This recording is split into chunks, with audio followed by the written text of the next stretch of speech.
Hey, what's up? Well, I'm making a video again, and welcome to June. I will not call it Pride Month. It is the Pearl Month, and also the month of my birthday.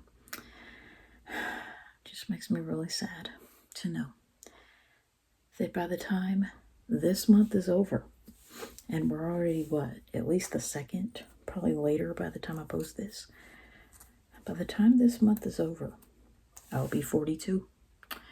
And that just sounds really freaking old. And I want to start out with an unboxing. I used to envision my life would be very different by this age, but I am somewhat pleased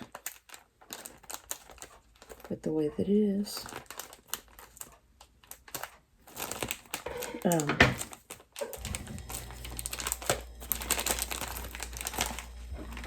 See what I got here.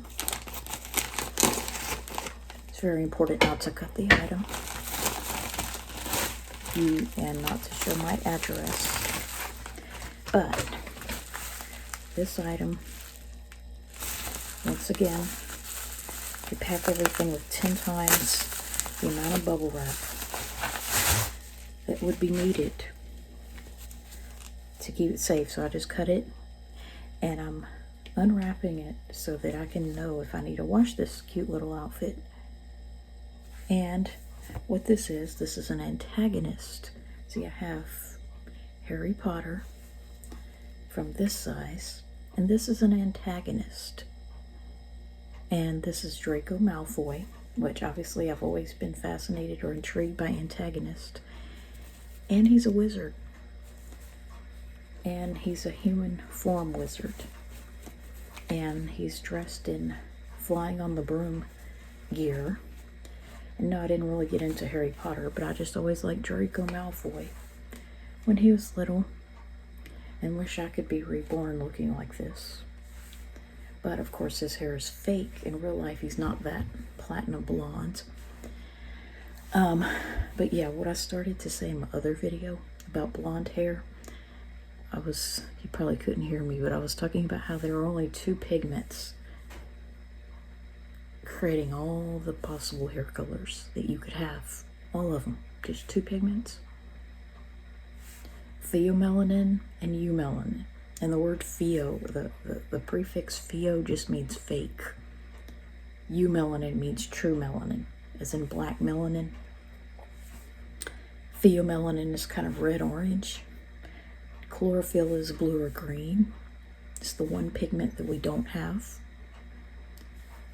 And I was talking about how humans and animals only have those 2 pigments. And it creates all the possible combinations that one could have. Now, birds are very beautiful. They have more pigments. But humans and animals have hair or fur that tends to either be black, white, gray, orange, or yellow. I mean, just look at dogs and cats and horses. And that's the color that their fur is. Look at cows. Look at pretty much any mammal. And that's the case. Their fur tends to be something that could pass for human hair. Like, if you chopped it up really fine, which I would find this disgusting. I would never actually do this. But you could use it to make doll hair. Or flocking, or, you could use a horse's mane or tail and a needle and reroot a doll's hair with it, though it would be gross. You could make a wig out of it. And so, there are pigments that are found in hair, and there are pigments that are not, such as chlorophyll. That's why plants are green, and humans and animals aren't green. And I want to title this video First Impressions, and I'm going to end with some more diagrams. I mean, I just cannot get enough of that. Cannot get enough of that. Every day it's like I feel the need to make another one somehow. Whether it's one that I actually do myself, or an AI one, but I just, have this collection of them that I like to. It's just so massive. Every day gets more massive, and I don't know when I'll ever stop or when I'll ever run out of ideas to do. Because the GI tract is just so beautiful to me. It's kind of like skeletons around Halloween, only it's more fascinating to me because of, the things that result from the GI tract. But I want to title this video First Impressions. And I want to discuss how first impressions are the lasting. And how you never get a second chance to make a first impression. Every time I post yet another video on this topic, I find yet another angle at which to look at it. And another excuse to show off some more drawings and gifts and things like that. But first impressions are the lasting. And that's why I never forget. I tend to not forget the title of the first episode I ever watch of a show if I become heavily involved. And, if I don't become heavily involved, well, I probably don't care, but like the first episode, and it kind of, the first episode you ever see kind of flavors how you think about the characters. The first episode I ever saw of Rugrats was named Down the Drain. And, when I say that Angelica is a diaper girl, and I believe that she was never toilet trained, she was never actually intended to be toilet trained, and that neither was Chucky, that I don't care what anybody says, I don't see them as potty trained characters, and I will hold the show accountable. Like I said in my last video about how I don't know anyone the benefit of the doubt, and I don't see them as being potty trained. And if they're not potty trained in my mind, to my standard, then I refuse to wear anything. This is the kind of clothing I want. I don't want effing black t-shirts with cartoons. I don't care what cartoons are on it. I don't want effing black t-shirts with cartoons and symbols thereof. Superman, Batman, Spider-Man. I do not want characters that could have or did appear on children's underwear to be on my shirt. I want to wear blouses, not shirts. Women wear blouses, men wear shirts. And I feel like as I turn 42, it's about time I start dressing like someone who realizes that she can never be a male, however appealing that might seem. Just like I'll never have blue eyes and blonde hair. I mean, it's just life. Doesn't matter what I would like to have.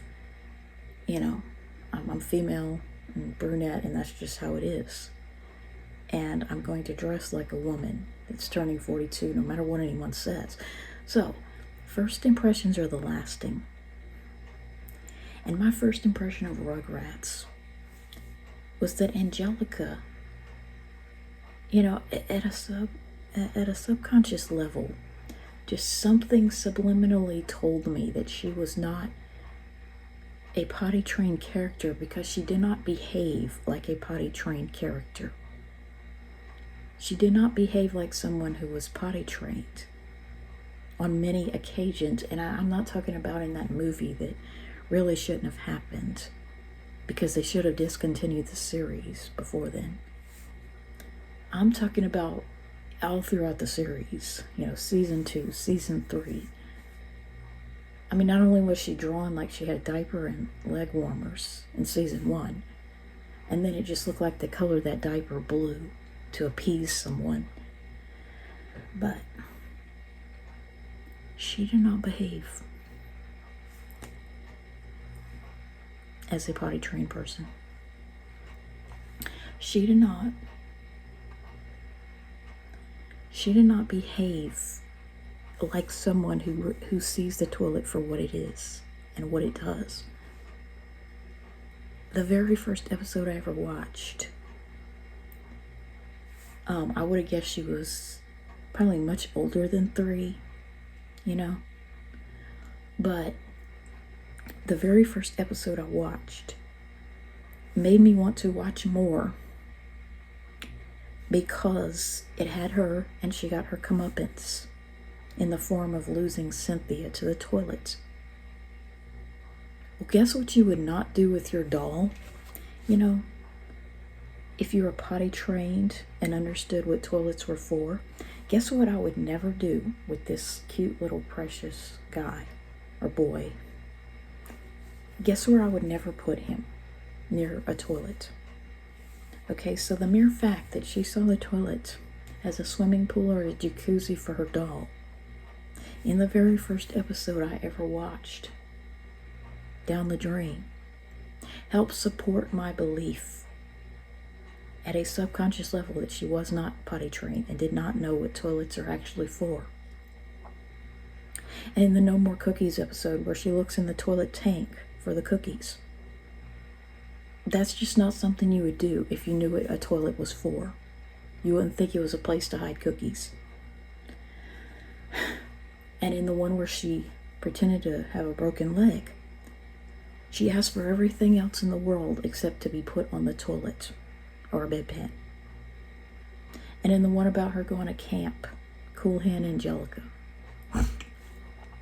she sat with her pants pulled up on an outhouse toilet after being very scared. What does being scared make you do or have to do? So there she was with her pants pulled up, eating on the toilet. That is not the behavior of someone who is toilet trained. So, you know, between the character design, the way she's drawn, and the way she acts, you know, in such a way that, you know, she never asked to use the bathroom, except in that one about the, you know, cause the slumber party, or, you know, where the guy came out of the bathroom wearing just a diaper. And I believe that's symbolic, you know. She probably did it on herself. She was so scared. So, you know, everything from, you know, the way she's drawn, and also Chucky, I believe that he is not completely toilet trained. And episodes like the Mega Diaper Babies and Daddy's Little Helpers were very disturbing to me, because I believe that he crapped his pants on more than one occasion. And I believe that so did Angelica. And I don't want to sit here and list every instance where I think she did, but the way she lifted her leg when she threw up, and the way that her pants were big when she threw up the second time. And so, the video's already gotten long. So, a lot of times, you know, first impressions are the lasting. The first episode I ever saw of As Told by Ginger was TGIF about Friday the 13th. And guess what holiday or what day is coming up and I've always been obsessed with. So, that was the first impression that was lasting. The first episode I remember of Rocket Power was about Typhoid Sam, about getting sick. First one I remember of SpongeBob, which I hated, was about him getting the suds. And I hate anything with a talking animal. That's an instant turn off. Anything that looks stupid or is colored wrong is an instant turn off. Talking animals, hate it. But yeah, and the first one, of course, I saw Sofia I was Cedric's apprentice, so that was a good first impression.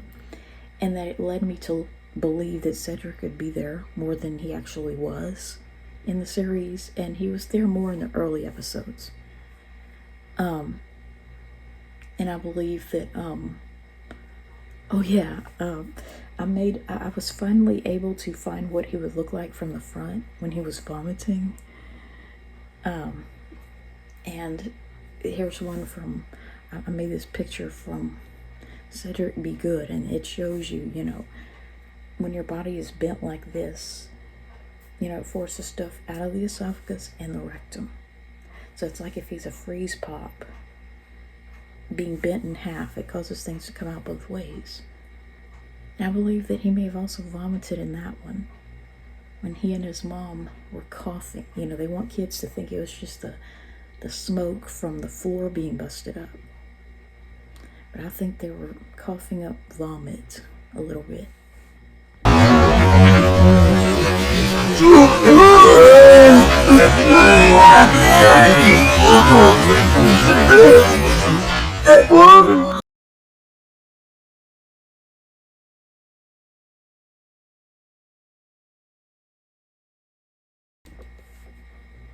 So, first impressions are the lasting.